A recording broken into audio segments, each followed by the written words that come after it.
Hai, this is my channel dan aku akan berbagi cerita tentang apapun yang kalian harus tahu.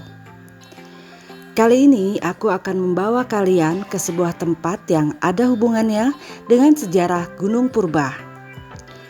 Gak sengaja juga sih aku menemukan tempat ini karena awalnya kami cuma mau cari info tentang PLTA Saguling. Tapi gak jauh dari situ kami menemukan papan petunjuk menuju Sanghyang Poek dan Helet. Penasaran dong, ada apa di sana ya?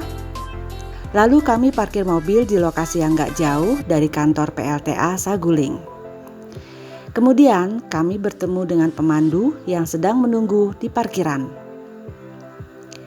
Info yang didapat dari pemandu tersebut yaitu kami akan diantar ke dua lokasi, yaitu Sanghyang Poek yang jaraknya 1 km dari parkiran dan Sanghyang Helet yang jaraknya 2 km dari Sanghyang Poek. Seperti apa medannya? Tonton terus videonya ya. Dan jangan lupa untuk like, subscribe, dan komen buat yang belum. Kami mulai perjalanan ke Sanghyang Poek sekitar jam 11 siang. Cuaca cerah dan sinar matahari cukup menyengat saat itu. Kami mulai perjalanan dengan melewati medan yang datar, menyusuri pinggiran kantor PLTA Saguling, lalu menyusuri jalan setapak. Di sini masih banyak kami temui pepohonan dibanding bebatuan.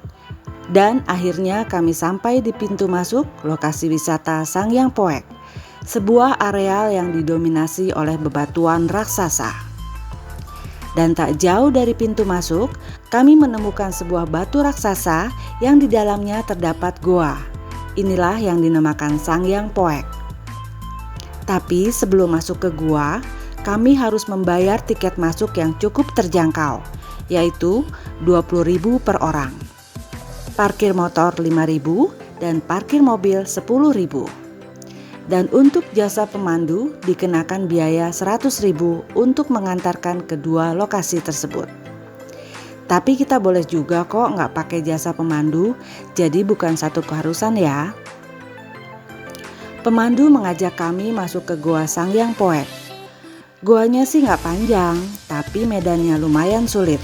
Karena harus berjalan di atas batu-batu besar dengan langit-langit goa yang pendek untuk bisa sampai ke pintu goa bagian belakang.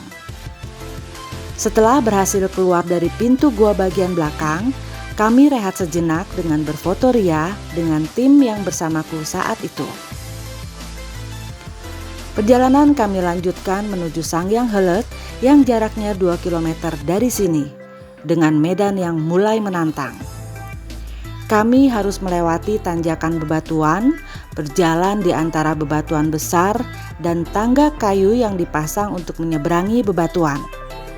Karena medannya cukup curam dan didominasi bebatuan, maka lebih disarankan para pengunjung untuk datang di musim kemarau. Karena kalau hujan, bebatuan ini akan terasa sangat licin. Sekitar 1 jam kami berjalan, akhirnya kami sampai juga di Sanghyang Helet, danau tersembunyi yang dihimpit bebatuan raksasa. Wow, cantik banget, apalagi kalau dilihat dari atas. Jadi tuh ya, di sana tuh perpaduan bebatuan raksasa dengan danau yang tenang. Kami datang bukan di musim liburan, jadi suasananya tuh sunyi, menghanyutkan deh pokoknya. Apa sih sebenarnya Sanghyang Poek dan Helet itu? Info yang aku dapat dari Google lewat situs kumparan travel disebutkan bahwa Sanghyang Helet diyakini berasal dari letusan gunung api purba yang bernama Gunung Sunda. Ketika Gunung Sunda meletus, letusannya tuh menghasilkan bebatuan besar yang membentuk seperti tebing batu. Sementara cekungan di tengahnya kemudian dialiri aliran sungai Citarum Lama dan membentuk danau dengan kedalaman sekitar 3 meter. Arti dari Sanghyang Helet ini cukup unik. Sanghyang berarti sesuatu yang dianggap suci, dan Helet berarti jeda, batas sesuatu atau waktu.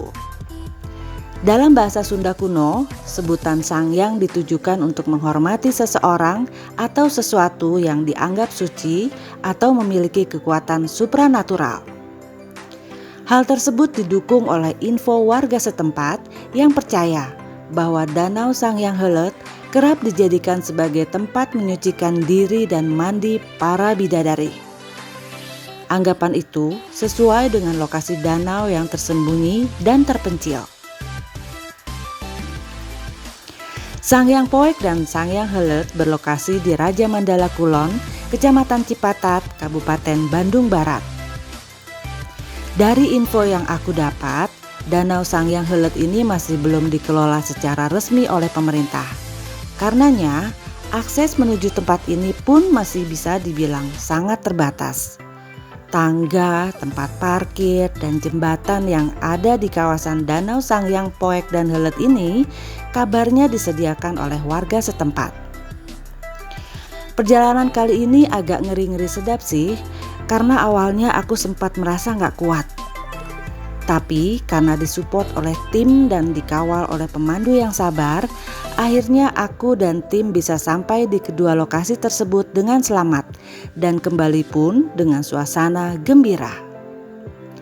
Menikmati keindahan alam ciptaan Tuhan itu gak pernah ada kapoknya buatku. Malah jadi ketagihan tuh. Semoga ceritaku kali ini bermanfaat ya dan bisa menginspirasi teman semua. Sekian dulu ceritaku untuk kali ini. Aku akan datang kembali di video yang lain dengan keseruan yang berbeda. See you guys, bye-bye.